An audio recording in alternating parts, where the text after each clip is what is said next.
जल्दी जल्दी भागो, जल्दी जल्दी भागो, नहीं तो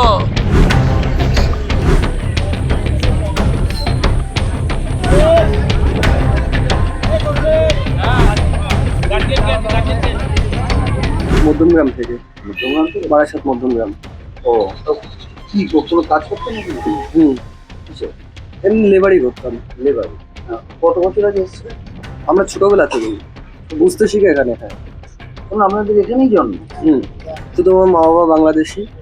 তো আমাদের এসআর এর সময় মা বাবা 2002 সালের আগের ডকুমেন্ট চাচ্ছে। মা বাবা তো অশিক্ষিত, তখন ডকুমেন্টস অত খেয়াল করেনি। তো এখন আমাদের লোকাল থানা থেকে, নারায়ণপুর থানা থেকে বলছে যে ডকুমেন্টস না থাকলে থাকতে যাবে না। তার জন্য আমরা চলে এসেছি।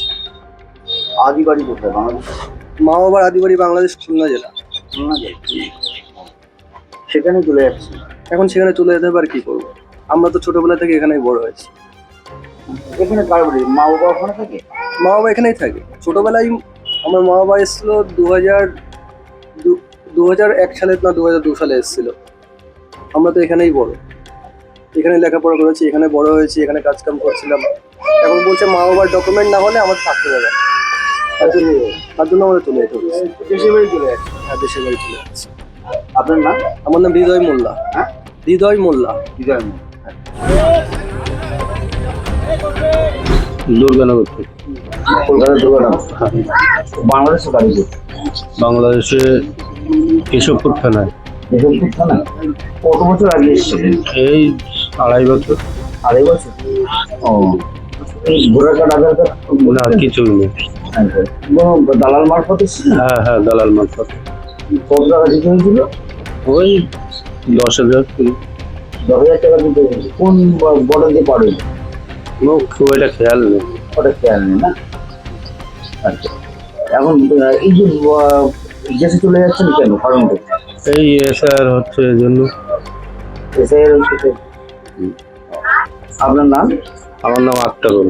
আক্তারুল? আক্তারুল গাজী? আক্তারুল মোড়ল। মন্ডল? মোড়ল।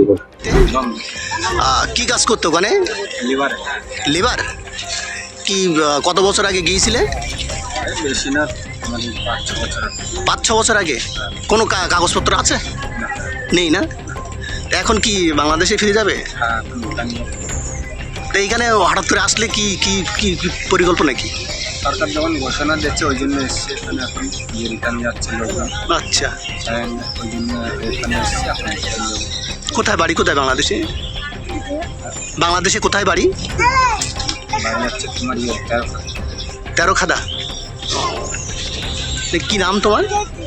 রবি সরকার। বাংলাদেশে কোথায় বাড়ি?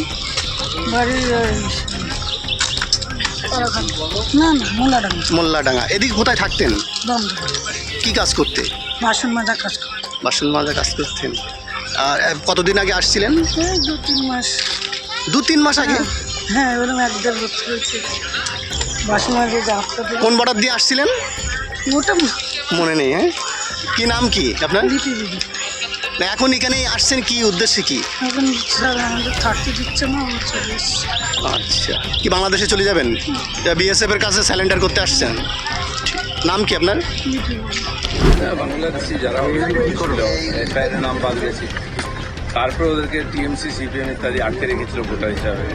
ওরা বুঝে গেছে যে সরকার পশ্চিমবাংলায় এসছে, এখানে থাকা যাবে। আর তারা এটা ভালোই করছে, নিজের দেশে ফিরে যাক, ওখানে গিয়ে শান্তিতে থাক। তাদের বাংলায় না, সারা ভারতবর্ষে লক্ষ লক্ষ বাংলাদেশি বসে আছে। তাদেরকে ওরা নিজে চলে গেলে ভালো, নাহলে জোর করে পাঠানো হবে বাংলাদেশে।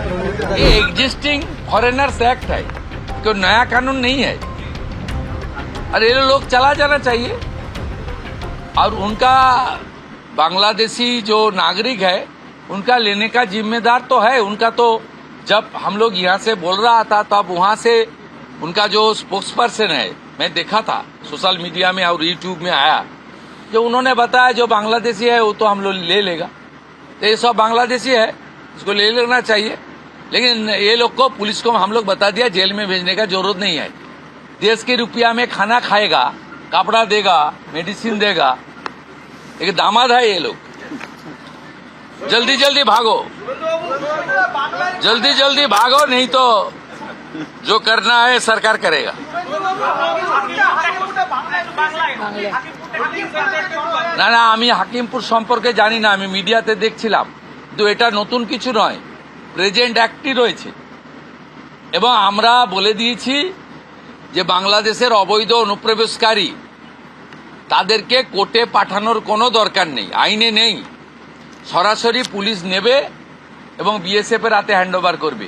বিএসএফ এর যা ভারত সরকার বাংলাদেশ সরকারের সঙ্গে আছে এগ্রিমেন্ট, ওতে বাংলাদেশি প্রুফ করে হ্যান্ডওভার করে দেবে।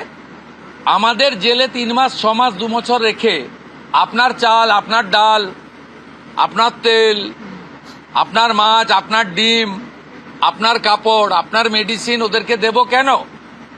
এটা তো ভারতীয়দেরই ক্ষতি হচ্ছে, আমাদের রাজ্যেরই ক্ষতি হচ্ছে। সেই জন্য আইনটা এতদিন ছিল ভোট ব্যাংকের স্বার্থে কেউ বা কারা ব্যবহার করেনি। আমরা ভোট ব্যাংকের বাইরে গিয়ে দেশের স্বার্থে, রাজ্যের স্বার্থে এই আইন কার্যকর করছি।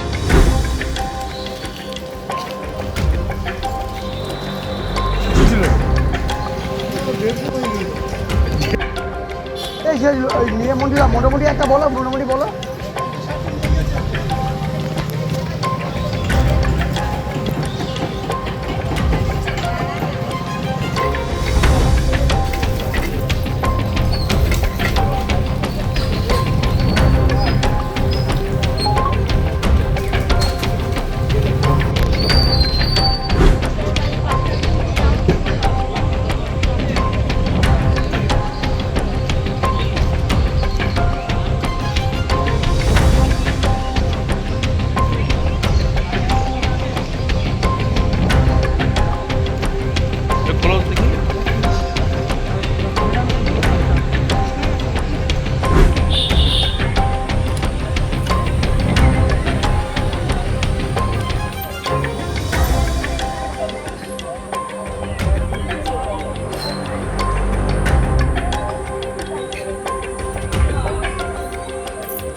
নাম লিখছে না।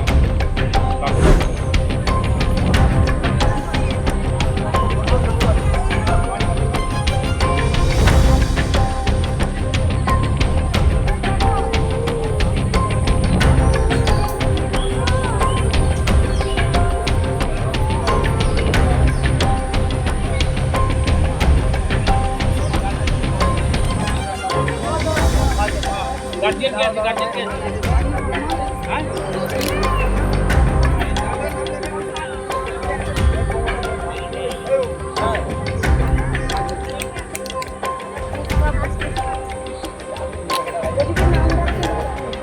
এখানে নামটা লিখি নাও, নামটা লিখে নাও।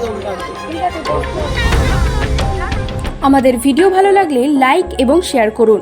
কমেন্ট সেকশনে গিয়ে জানান আপনাদের মতামত। আরও ভিডিও পেতে আমাদের চ্যানেল সাবস্ক্রাইব করুন এবং প্রতি মুহূর্তে খবরের আপডেট পেতে প্রেস করুন বেল আইকন।